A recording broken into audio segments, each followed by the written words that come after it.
Good morning.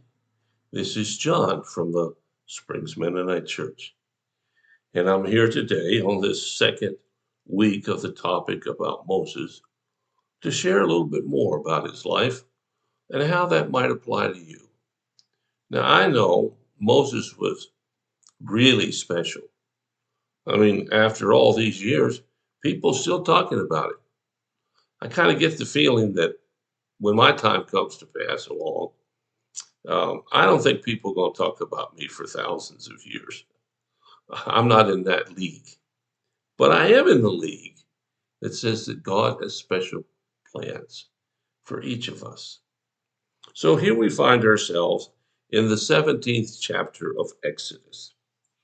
And in this chapter, I'll start with the first verse and read a few verses and see what's happening here. At the Lord's command, the whole community of Israel left the wilderness of sin and moved from place to place. Eventually, they camped at Rephidim, but there was no water for the people to drink. So once more, the people complained against Moses. Give us water to drink, they demanded. Quiet, Moses replied. Why are you complaining against me? Why are you testing the Lord? But tormented by thirst, they continued to argue. Why did you bring us out of Egypt? Are you trying to kill us? Our kids? You're trying to keep us from living? Then Moses says, "What to the Lord? What shall I do with this people? They are ready to stone me." And the Lord said to Moses, walk out in front of the people. Now let's stop here just a second. I don't know that the people of Israel at this point in time were all that different from anybody else. Oh, sure, they'd seen lots of miracles. You would think that that would get your attention and be more than enough to last you for a long time. But not this group of folks. I mean, they they complain all the time. You ever met somebody who complains all the time? Man, are they difficult to be around. And you can't please them. You give them everything they ask for, and they still want more. And that's kind of how the Hebrews were.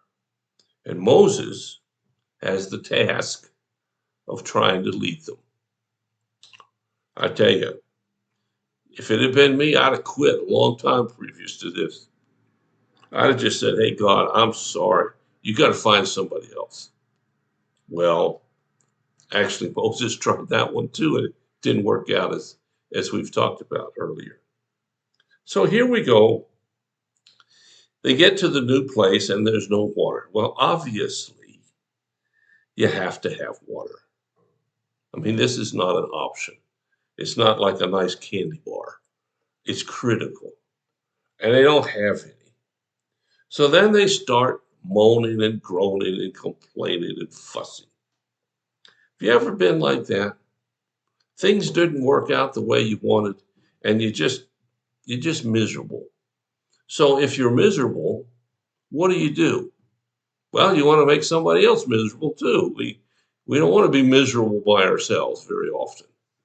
And so they complain, and Moses goes to God. Now, you would think, as many times as Moses has already gone to God, this would be an easy conversation. But apparently it's not. So it says, Moses cried out to the Lord, as I read, what should I do with these people? They are ready to stone me. So God says, walk out in front of the people, take your staff, the one you used when you struck the water in the Nile, and call some of the elders of Israel with you. I will stand before you on Mount Sinai. Strike the rock, and water will come gushing out. Then the people will be able to drink. So Moses struck the rock as he was told, and water gushed out as the elders looked on. God is asking Moses to do a really crazy thing here. Hit a rock with a stick, his staff specifically. And that's going to solve the water problem. I don't know what Moses was thinking at this point. Maybe he's just desperate. Maybe he'd try anything because these folks are driving him nuts. But he goes out and does what God says, and wham, here comes the water. You know, God is forever taking care of us and our needs, even in ways we don't expect. I bet you he's already done that for you in the last couple of days. If he hasn't, well, the next few days is going to be an opportunity to do that.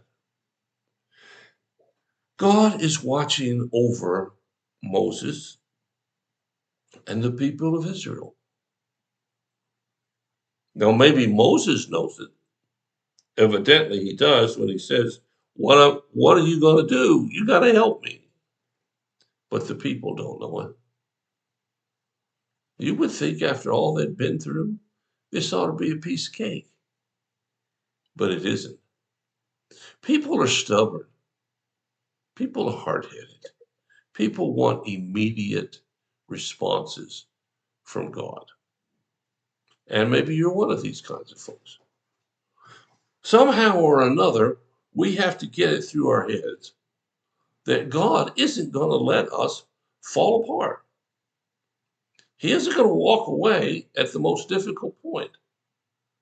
And for those of you who've never known God or been mad at him for many, many years, okay. But that doesn't mean he isn't still working where you are. You see, Moses has enough sense, if you will, to stick with the one who has the answers. That's God.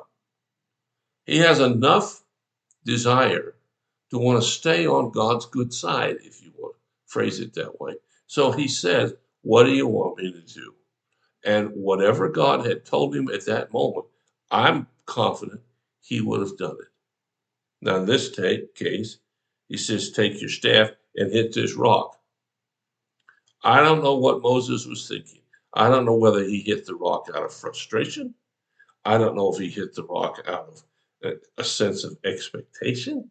I don't know if he hit the rock joyfully. I don't know if he hit the rock as a way of saying, oh, right, I'll just do it. But all of those emotions are sometimes ours. Sometimes we get so frustrated with the situation around us, we forget that God is still in charge. Moses did what God told him to, and the results saved the day, at least this day.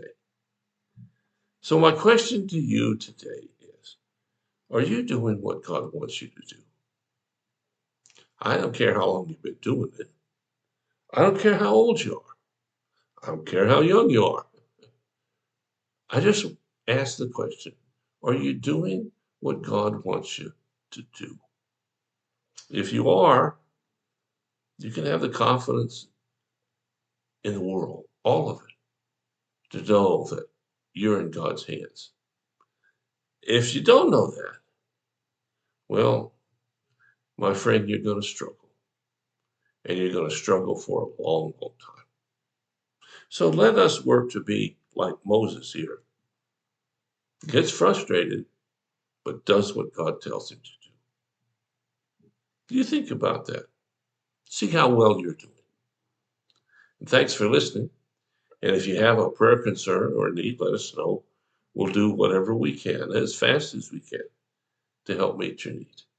Thanks so much for listening. I'll be back tomorrow with another story about this guy called Moses. God bless you. I'll talk to you again.